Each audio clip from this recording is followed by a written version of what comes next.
కృష్ణా జిల్లా మోపిదేవి మండలం బొబ్బర్లంక గ్రామంలో దారుణం చోటు చేసుకుంది.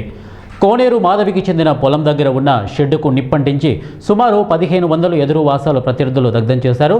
అదే గ్రామానికి చెందిన బలరామకృష్ణ ప్రసాద్, అతని కుమారులైన బాలతేజ, భార్గవులతో వ్యవసాయ భూములకు సంబంధించిన వివాదాలు ఉన్నాయి. గత శనివారం బాధితురాలు కోనేరు రామకృష్ణారావు మాధవిని చంపేస్తానని బలరామకృష్ణ, అతని కుమారులు బెదిరించారు. తనకు ప్రాణహాని ఉందని, వారి నుండి రక్షణ కల్పించాలని కోరుతూ పోలీస్ స్టేషన్లో బాధితురాలు కోనేరు మాధవి ఫిర్యాదు చేశారు.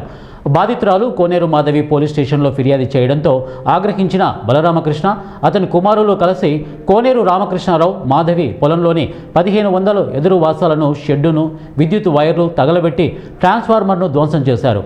తనకు ఆస్తి నష్టం కలిగించడంతో పాటు తనను చంపేస్తానని బెదిరిస్తున్న బలరామకృష్ణ ప్రసాద్, అతని కుమారులైన బాలతేజ, భార్గవులను పోలీసులు అరెస్టు చేసి తనకు రక్షణ కల్పించి చట్టపరమైన చర్యలు తీసుకోవాలని బాధితులు కోనేరు రామకృష్ణారావు మాధవి కోరుతున్నారు. మాకు బొబ్బర్లంక గ్రామం బొబ్బర్లంక గ్రామం కొక్కిగడ్డ పొలంలో కొక్కిగడ్డ ఊళ్ళో సర్వే నెంబర్లో ఇంకా పొలం 2 ఎకరాల 20.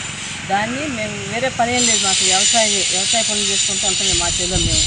దాన్ని మా పక్క రైతు దౌర్జన్యం చేస్తాను మా మీద, పైరు వేసుకోనివ్వకుండా. మా వారిని చంపేస్తాను, పొడిచేస్తాను, బొల్లోజేస్తాను, తొక్కేస్తాను అట్ట అని తన 2 కొడుకులు, ఈ రామకృష్ణ అన్నయ్య తండ్రి, బాల తేజ పెద్ద కొడుకు, బాల భార్గవ్ 2వ కొడుకు, వీళ్ళు అసలు విపరీతమైన టార్చర్ చేసేస్తున్నారు. మాకు భయం వేస్తుంది, వీళ్ళు ఎట్టాగా ఏం చేస్తారా అని భయం వేసి నేను పోలీస్ స్టేషన్లో మొన్న శనివారం నాడంటే 22వ తారీఖు శనివారం నాడు కంప్లైంట్ ఇచ్చా. మమ్మల్ని రక్షించండి, మాకు ప్రొటెక్షన్ ఇవ్వండి, మాకు వీళ్ళ వల్ల ఇట్లా భయం వేస్తుంది, మా వారిని ఇట్లా బెదిరించారు, చంపేస్తాం, పొడిచేస్తామని, మమ్మల్ని రక్షణ కల్పించండి, మా చీరలో పైరు వేసుకునే ఏర్పాటు చేయండి అని అన్నా.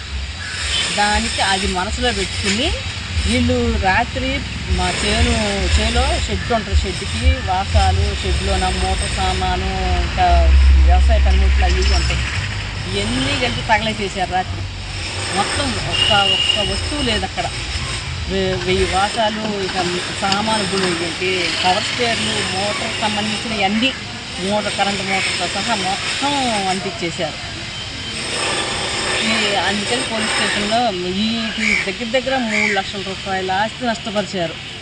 ఈ విషయమే ఎస్పీ పోలీస్ స్టేషన్కి వచ్చాను, పోలీసు వారిని కేసు